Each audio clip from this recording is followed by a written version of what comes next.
Hi guys, welcome back to my channel. Today's video is going to be all about products that are well used and loved. We're going to be talking about products that I've hit pan on. This idea kind of just randomly popped in my head when I was just filming another video and I saw a powder that I hit pan on, and I just thought that maybe this would be an interesting video idea so you guys can really get a sense for the products that I use over and over again, because you guys know it really does take a lot to hit pan on a product. There is a decent amount of product like stacked up in a pan, so it takes a lot of use and a lot of love to hit pan. So I figured it would be an interesting video to share with you guys the products that I have hit pan on. Keep in mind that I do have a lot of makeup in my collection that I like to cycle through, so I don't have a ton of products that I hit pan on just because I like to show everything in my collection some love, but I do have a decent amount of stuff to show you guys, and you guys will kind of see a pattern with the types of product that I hit pan on. So this definitely was more of like a spontaneous last minute video. I hope that you guys enjoy the concept and I hope you guys enjoy watching. And if you guys want to see the products that I've hit pan on, make sure to keep on watching. So the first thing I figured I would share with you guys today is the product that actually inspired me to do this whole video idea, and that is the ColourPop No Filter Sheer Pressed Powder. This is a really nice powder. I would say it's just like a traditional pressed powder. It sets the makeup nicely. I like it a little bit more for touch-ups rather than actually setting the face, but it's really beautiful for touch-ups. I absolutely love using this to set down my eyeshadow base, whether that be an actual eye primer or a concealer that I use to prime my eyes.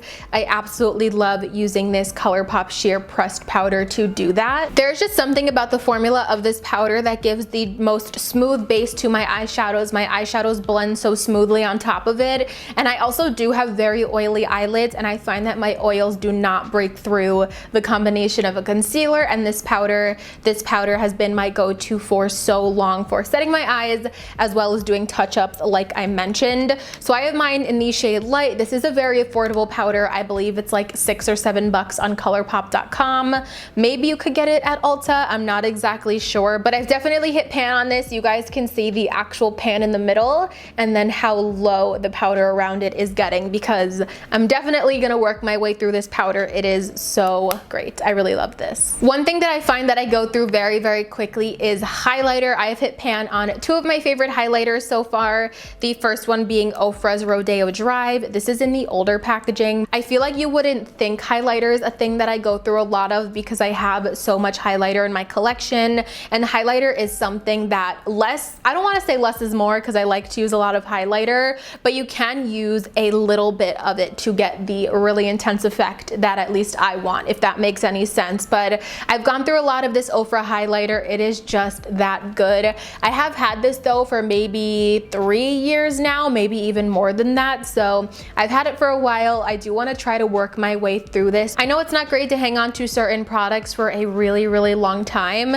I don't think that this is necessarily bad or expired, but I would like to make it a point to definitely use this up. I definitely wouldn't consider this video like a project pan or something. I'm definitely not committing to using up all of these products, but I thought it would be fun to kind of just make myself aware of what I am on the verge of using up, and maybe it will inspire me to kind of use it more and cycle it out of my collection. Out of all of the highlighters I own, this is genuinely the most beautiful. Ofra has the best formula of highlighter. There is something about the Ofra formula that is so intense and metallic while still looking beautifully natural and not chunky and just so thin and like glowing from within on the face. If you guys have been following my channel for a while, then you know that I absolutely love this. I definitely plan on using this up. No matter how long it takes me, I will use up every last drop of this, and then I will repurchase it because it is that beautiful. It is definitely one of the best highlighters that I've tried. I would say that about Ofra highlighters in general. The next highlighter that I've hit pan on is also one that I talk about a lot here on my channel. It is also one that I use almost on the daily in real life life as well, and that is the Fenty Beauty Killawatt Highlighting Duo in Lightning Dust and Fire Crystal, and I personally hit pan on Lightning Dust, which is going to be a little bit more of a subtle highlighter out of these two shades. I think I hit pan on that faster because I do like more of an intense highlighter, so when I use the more subtle one, I use more product to build it up, if that makes sense. And I think I have more of the more metallic one left because, again, you could just dip a little bit it in and get that really strong effect. I really think Rihanna did really great things with this highlighter by having half of the more metallic, which is on this finger right here, if you guys can see, and then half of the more subtle, which is on this finger. It just gives makeup users the best of both worlds, whether you want to have something more bright and wet looking or something more of like a subtle sheen, a glow from within. I really love two-in-one products like this, and I really love the shade of this highlighter as well. It's kind of like that perfect champagne-y icy highlighter for me. And like I said, I definitely do think that I used up more of the subtle one because I start using the subtle one and then I want more of an intense highlighter, so I'll just keep building it and building it. So I think I've just used more of the subtle one overall. But not only that, when I do a no makeup look, if I'm not wearing any foundation but I still want to wear a highlighter, this just has a really nice formula because it really just melts into the skin. It's not really a detectable metallic glittery highlighter on the face when you use the more subtle side. It's just going to give you more of that natural glow. So this is definitely something that I reach for more often than not. This is actually kind of funny, you guys, because there's definitely a trend here with the types of products that I have panned when it comes to this category. So for some reason, I pan banana powders and contour palettes like it's nobody's business. I don't have one of them on me, but I have panned 4 banana palettes in contour palettes. So let's go ahead and take a look at them. The first banana powder in a contour kit that I panned is in the Anastasia Beverly Hills Original Contour Palette. If you guys can see, there is the center banana shade and it is basically all gone.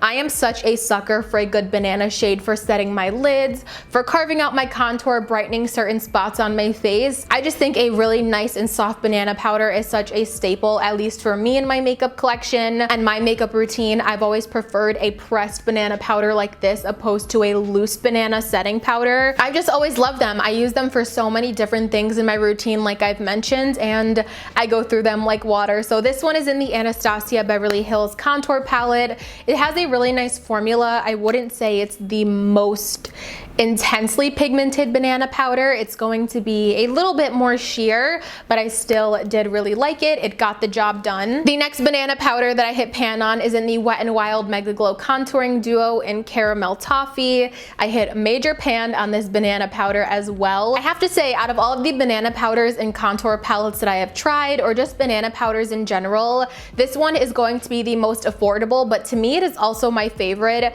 I find that this one is the most creamy, the most pigmented, and just does what I want it to do in the best way. I don't know if you guys can see, it just has such a beautiful finish to it. It really is better than a lot of high-end banana powders and contour palettes that I've tried, and this is one that I use almost every single day for carving out my contour, kind of brightening up the center of my nose, the sides of my nose, things like that. These really are just universal formulas for me, and this Wet n Wild one is one of the most creamy and buttery powders that I have ever tried, and I believe this whole set is $4.99. If you are more on the fair side and you think this banana shade and this really warm bronzer or contour won't work for you, you could also go ahead and try their set, which is Dulce de Leche. It has a lighter pale pink powder and more of a cool tone bronzing powder, so you can't go wrong for $4.99. This is definitely something that I'm gonna go ahead and repurchase once it's all gone, but out of all of the banana powders that I've tried,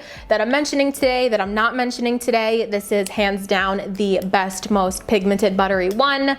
Wet n Wild definitely did that with this one. A contour palette that I also finished up the banana shade in, as well as the lighter pink shade in, is the Kat Von D Shade and Light Contour Palette. I'm sure you guys are familiar with that palette. Unfortunately, I don't have that one with me here in school. It definitely had a really nice formula. Again, I used it all up, so it had to be good, but I would say that palette isn't necessarily a necessity for me, and I don't think that that is something that I would necessarily have to repurchase because there are so many dupes for it. I would say the Wet n Wild powders are very, very comparable to the Kat Von D Shade and Light, and there also are so many other dupes like this. This is the Profusion Pro Contour contour, and what do you know? I hit pan on the yellow banana powder in this one as well. They're just so good. I'm not kidding. I feel like I find a use for them in every which way for my makeup routine. They're just so good at sculpting, highlighting, setting. You could seriously do so much with these powders. I actually do really enjoy this contour palette from Profusion. I don't know that this particular one is available anymore. If I could find it, I will definitely link it down below for you guys because I did really enjoy this, but that's a lot of banana powder. So yeah, I guess you could say that I'm kind of into banana powders and contour palettes. Just a little bit though. The next product that I hit pan on, I quickly just want to run through this because I do talk about it on my channel a lot, and I hit pan on it just in a little teeny spot, and this is the Profusion brow powder. You could purchase this in a kit with 4 or 5 other things for $7, which is an amazing deal, by the way. Definitely make sure to check your Target or Walmart for this, but I do use this every single day. I absolutely love how this brow powder looks in my brows. I'm not really picky when it comes to brow powders. I like the Anastasia one, I like the e.l.f. one, but for some reason I just keep gravitating back to this Profusion one. I think it's a really great formula. I love how it looks in the brows. It definitely adds a nice color while being like natural and fluffy, just giving like a little bit of dimension to the brow. And I guess I hit pan because this is the one that I keep going back to every single day. And the last thing that I want to share with you guys today is one particular shade that you can find in 2 separate Anastasia palettes, and that is the shade Burnt Orange. Burnt Orange is my favorite eyeshadow shade that Anastasia makes. It has been my favorite crease shade, my favorite transition shade for years and years. There's just something about it on my skin tone. I love how it looks. There is something about it in so many different looks that I just love. It goes perfectly with everything. So I actually hit pan first in this palette in the Modern Renaissance palette by ABH. I got this palette a few years prior to the Soft Glam, and this is when I first fell in love with Burnt Orange. You guys can see the pan right there. Like I said, this is just a shade that I use every single time that I use these palettes. Even when I'm not using these palettes in full for my whole look, I still find myself gravitating towards Burnt Orange just to use as my transition shade because it is just that good, you guys. I'm obsessed with it. And I guess, by the way, side note, I also have hit pan on Cypress Umber in the Modern Renaissance, which is another really nice shade. So when I got these Soft Glam and I saw that these Soft Glam also included Burnt Orange, I was so excited. I was really excited to have a backup of Burnt Orange. I was like, oh, I'm gonna have Burnt Orange to last me forever. I have it in 2 separate palettes now. I went through this so quickly. I feel like I'm just gonna have to cave and buy the single of Burnt Orange because, as you guys can see, there definitely is still a decent amount of product left in here, but I've used a lot of it. I'm definitely going to have to get another one. I guess there's not much more I could say about it besides the fact that it is just my go-to transition shade. I'm sure you guys know, if you have experimented with different colors and different eyeshadow looks and stuff like that, sometimes you just find your perfect transition shade that goes with absolutely everything. It goes with your skin tone so beyond perfectly, and Burnt Orange is just that for me. I'm not kidding you guys. When I first got my Soft Glam palette and I saw that it had the particular Burnt Orange shade in there, I was so excited. I swore I was gonna have Burnt Orange to last me forever, and as you guys can see, that's definitely not the case. All right, you guys, so that is going to complete this video. I really hope that you guys enjoyed. I know it was a little bit of a different concept, and like I said, I don't plan on making this like a project pan. I'm not giving myself like a timeline to finish up these products. I just thought it would be fun to share with you guys products that I hit pan on, just to show you guys that these are the products that I use almost every single day. These are the products that I truly love and I swear by. And I feel like a lot of the times now on YouTube, we see so many new products and reviews and things like that. I thought it would be fun to take a look at some of the older products that I have in my collection and things that are well loved and well used. So I really hope that you guys enjoyed seeing this video and enjoyed this concept. If you did, and if you want to see more videos like this in the future, please make sure to give it a thumbs up. It really helps me out. Also, make sure you guys are subscribed to my channel before you leave. I would love to have you guys here as part of my little YouTube fam. If you don't want to miss out on any of my future videos, click that notification bell down below and you'll get notified every single time that I upload a new video. As always, thank you guys so much for watching, and of course, I will see you in my next one. Bye guys!